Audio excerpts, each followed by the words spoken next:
Good afternoon. Welcome to the Midday Mull for Saturday, the 6th of May. We continue reading through the book of Numbers today, chapter 14. Yesterday we read how the spies went into the land and came back saying, "Wonderful country, but the people are so big." And they put the people off. Chapter 14 begins with the people grumbling. That night all the people of the community raised their voices and wept aloud.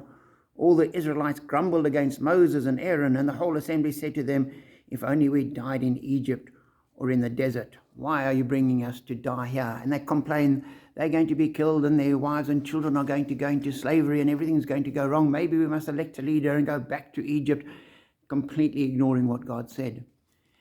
The glory of the Lord comes down on the tent of meeting, and Moses goes in and hears what the Lord is saying.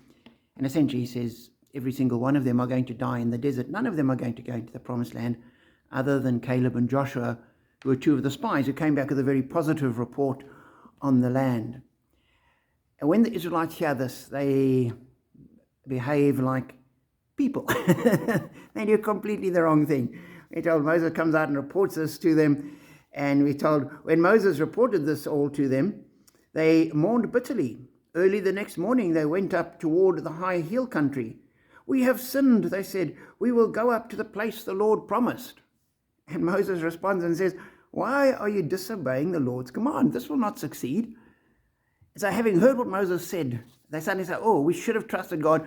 And then they ignore what God says, and now they head off to the promised land. They're going to take it, despite the fact that God's not going with them and told them, "Turn around, go back into the desert. Your children will enter the promised land." And I thought about that. I thought, we're so often like that. We get the cat by the tail. We just sort of miss the point.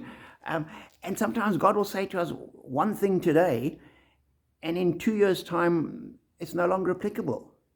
And there are people that will be called to do specific things. I want you to give up whatever for the moment. And in 5 years' time, it's no longer sort of necessary. Or it's something might be fine for now, but in 5 years' time, God will ask you to change. And here were the Israelites. God had commanded them to go in. They'd said no. So I said, "Okay, fine. Go back the other way. We will do things differently." And they ignore him again.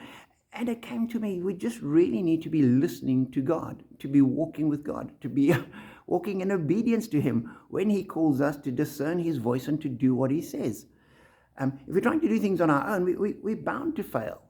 If we think we know what God told us to do 20 years ago, I'll do the same thing now. No, we've got to listen to what God's telling us to do now, and to respond now, and to walk with God now, because this is the moment where God is working.